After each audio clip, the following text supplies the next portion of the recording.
नमस्कार बच्चों। आज हम कक्षा 7वीं के पाठ 2 छोटा जादूगर, जिसके लेखक जयशंकर प्रसाद हैं। यह उनके प्रसिद्ध नाटकों में से एक माना जाता है।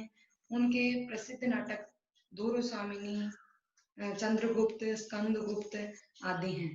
तो आइए आज हम इस पाठ यानी ये जो नाटक है इसको हमने पढ़ा हुआ है, तो इसका अर्थ तो अपन ने ग्रहण कर लिया, पर इसके शब्दार्थ, मौखिक प्रश्न, संक्षिप्त प्रश्नोत्तर, दीर्घ उत्तर और भाषा और व्याकरण के प्रश्नों का हम अध्ययन करते हैं। आइए सबसे पहले शब्दार्थ देखते हैं। नंबर 1, संभ्रांत। संभ्रांत का अर्थ होता है प्रतिष्ठित या अच्छे परिवार का। नंबर 2, नेपथ्य। नेपथ्य मैंने आपको चैप्टर पढ़ाते हुए भी समझाया था कि रंगमंच पर, रंगमंच यानी जो स्टेज होता है, जो मंच होता है, उसमें जो पर्दा लगा होता है उसके पीछे का भाग। तिरस्कार। तिरस्कार का मतलब होता है अपमान करना या अनादर करना। पथ्य। पथ्य का अर्थ है मरीजों का खाना। नंबर 5, मंच। मंच क्या होता है? वह स्थान जहां की हम नाटक करते हैं, वो क्या होता है? मंच। आगे देखिए मौखिक प्रश्नोत्तर। प्रश्न नंबर 1, जयशंकर जी कहाँ घूम रहे थे? उन्हें वहां कौन मिला? जयशंकर जी कार्निवल में घूम रहे थे। कार्निवल यानी मेले में घूम रहे थे। उन्हें वहां एक बालक मिला। प्रश्न नंबर 2, लड़के को मेले में सबसे अच्छा क्या लगा? अब जो छोटा लड़का है वह पूरे मेले को घूम रहा होता है, उसे मेले में सबसे अच्छा है वो खिलौने पर निशाना लगाना लगा। नंबर 3, जयशंकर जी को लड़का दूसरी बार कहाँ मिला? जयशंकर जी को लड़का दूसरी बार कलकत्ता के बोटेनिकल गार्डन में मिला था। अपन ने पढ़ा था ना कि वो उसको कहाँ मिला था? अपन ने सेकंड दृश्य में पढ़ा हुआ था, गार्डन में ही मिला था वो उसको। कौन से गार्डन में? बोटेनिकल गार्डन में मिला था, जो कि कोलकाता में है, जहां जयशंकर जी अपनी पत्नी व अपने मित्रों के साथ बैठे हुए थे। लघु प्रश्नोत्तर। जयशंकर जी व लड़के ने मेले में सबसे पहले क्या किया? जयशंकर जी व लड़के ने मेले में सबसे पहले शरबत की दुकान पर पहुंचकर शरबत पिया। प्रश्न नंबर 2, खिलौनों की दुकान में लड़के ने कितने खिलौने जीते? जयशंकर जी ने लड़के को खिलौनों की दुकान पर 12 टिकट खरीद के दिए। अब जयशंकर जी क्या मेले में जाते हैं तो लड़का वो अकेला रहता है, तब जयशंकर जी उसको खिलौनों की दुकान पर लेके जाते हैं कि चलो मैं तुम्हारे खिलौनों पर निशाना लगाने की इच्छा पूरी करता हूँ, तो उसको 12 टिकट खरीद के देते हैं। उस लड़के का एक भी निशाना खाली नहीं जाता, वो 12 के 12 खिलौने जीत लेता है। प्रश्न नंबर 3, लड़का अपना परिचय किस नाम से देता था? लड़का लेखक को अपना परिचय छोटा जादूगर नाम से देता था। क्यों देता था वो ऐसा? क्योंकि वह जो जादू का खेल दिखाता था। लड़का जादू का खेल बहुत अच्छा दिखाता था, इसलिए वह अपने आप को छोटा जादूगर के नाम से परिचित कराता था। आइए संक्षिप्त प्रश्नोत्तर देखते हैं।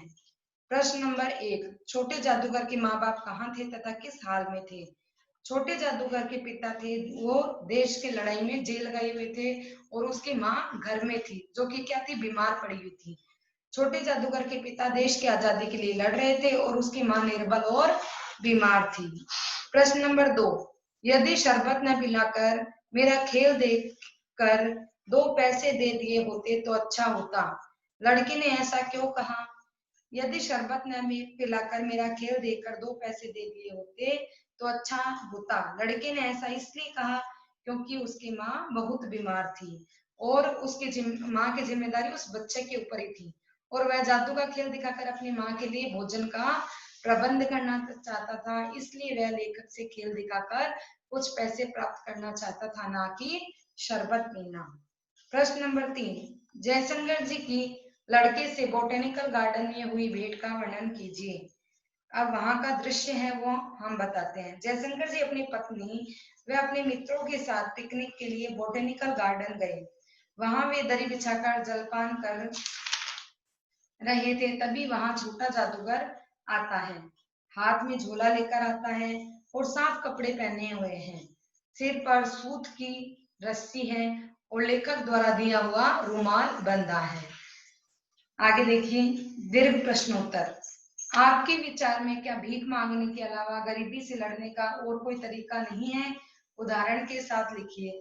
सबसे पहले तो हम ये देखते हैं कि नाटक में हमें सीख ही यही दी गई है कि एक छोटा सा बच्चा इतनी परिस्थितियों से जूझता है, फिर भी यह भीख नहीं मांगता है और अपना कार्य करता है। तो यह भीख मांगना तो सबसे गलत बात है। हमारे विचार से भीख मांगना गरीबी दूर करने का कोई उपाय नहीं है।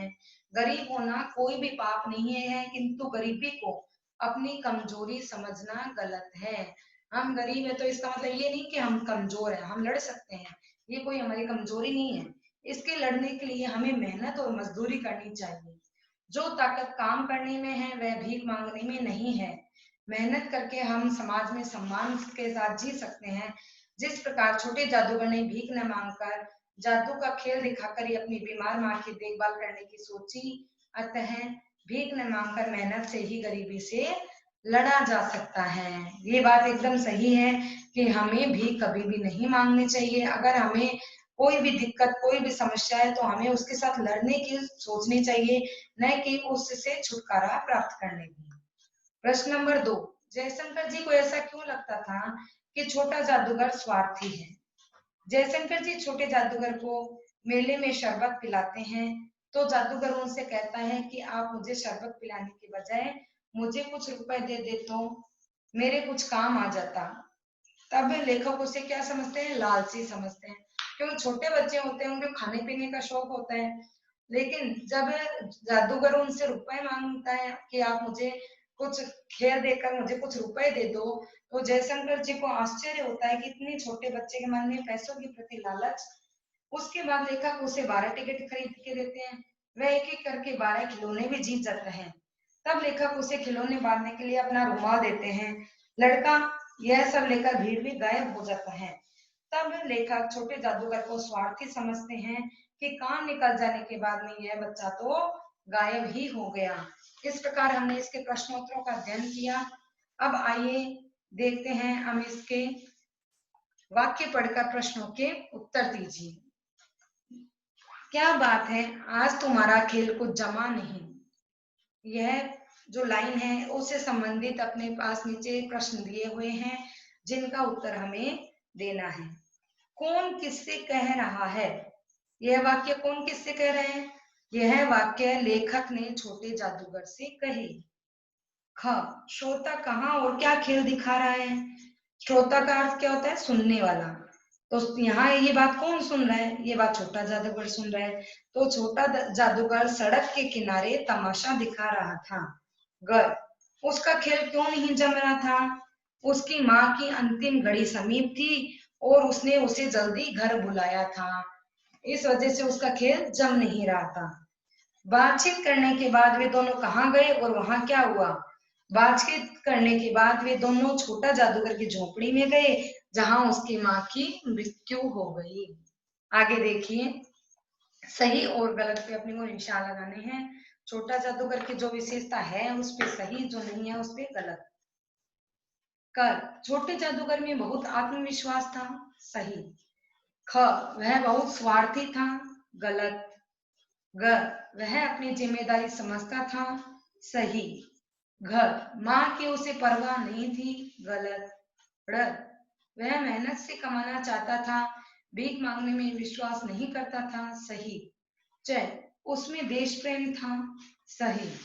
छ, उसमें स्वाभिमान था। सही।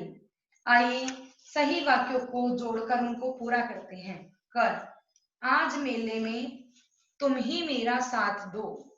खर, अरे तुमने उसे 1 रुपया क्यों दे दिया? गर, माँ ने कहा था आज तुम तुरंत चले आना। घ, अच्छा अब बस करो, बहुत देर हो चुकी, अपना खेल बटोर लो। आइए भाषा और व्याकरण को देखते हैं। छोटे जादूगर की विशेषता बताने वाले कम से कम 5 विशेषण शब्द लिखिए। अब हम विशेषण शब्द होते क्या है, सबसे पहले तो ये देखते हैं। जो शब्द संज्ञा अथवा सर्वनाम की विशेषता बताते हैं वो शब्द क्या कहलाते हैं? विशेषण कहलाते हैं। तो यहाँ छोटे जादूगर के चरित्र की कुछ विशेषताएं, जैसे देखो, निशानेबाज, जादूगर, चतुर, साहसी, मेहनती, ये सब क्या उसके विशेषण है। अब आइए देखिए नीचे, निम्नलिखित वाक्यों को सरल वाक्यों में बदलकर लिखिए। वाक्य होते हैं वो 3 प्रकार के होते हैं, सरल, साधारण और संयुक्त। यहाँ पर सरल वाक्यों को हम देखते हैं। सरल वाक्य होते हैं वो सीधे लिखे हुए जाते हैं, उसमें कोई कंजक्शन, पर, तो, ते, किंतु, अपितु इस तरीके के वाक्य नहीं होते हैं। इसमें सिर्फ क्या लगाया जाता है, धातु रूप लगाए जाते हैं, जैसे पर, ने, से, ते, ही आदि शब्द लगाए जाते हैं और वगैरह को हटा दिया जाता है। जैसे एक उदाहरण अपने को दिया हुआ भी है कि सूर्योदय हुआ और प्रकृति का रूप निखर उठा।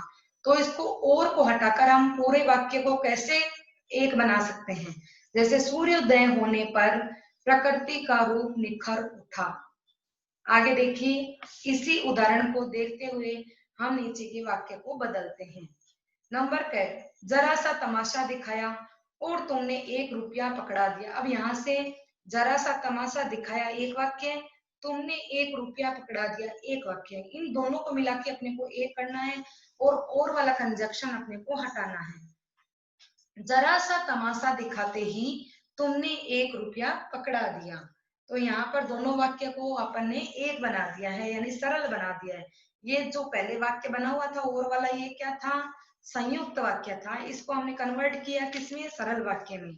आइए ख, वह सभी खिलौने सजाता है फिर खेल दिखाता है। इसको हम कन्वर्ट करेंगे, वह सभी खिलौने सजाकर खेल दिखाता है। आइए ग, छोटा जादूगर उठा और खेल दिखाने चल दिया। छोटा जादूगर उठकर खेल दिखाने चल दिया। घर, कुछ पैसे दे दिए होते तो मैं अधिक प्रसन्न होता। कुछ पैसे दे देने पर मैं अधिक प्रसन्न होता। ड़, कुछ पैसे कमा लूंगा तो माँ को पथ्य दूंगा। कुछ पैसे कमा कर माँ को पथ्य दूंगा। अब यहाँ पर हमने तो को हटा दिया है और दोनों वाक्य को एक बना दिया है। आगे आइए नीचे देखिए, निम्नलिखित शब्दों की वर्तनी ठीक करके लिखिए। अब यहाँ पर मात्राएं गलत दी हुई है, उनको सही करके अपने को वाक्य शब्द को शुद्ध करना है। क, इस लय नहीं होता इसलिए। नंबर ख, बीमार नहीं होता बीमार। पहुंच कर नहीं होता पहुंच कर। नंबर घ, रुपया नहीं होता रुपया, पा पूरा आता है। आगे देखिए ड़, खिलौने नहीं होता खिलौने होता है। चारपाई नहीं होता चारपाई होता है। बिच्छाकर नहीं होता बिछाकर। नेक्स्ट देखिए, चितड़े नहीं होता चिथड़े। तो इस प्रकार हमने प्रश्नोत्तर, भाषा, व्याकरण सबका अध्ययन किया। उम्मीद करती हूँ आपको समझ में आया होगा। अब आप सब इसको अपने कक्षा टेस्ट के लिए तैयार कीजिए। धन्यवाद।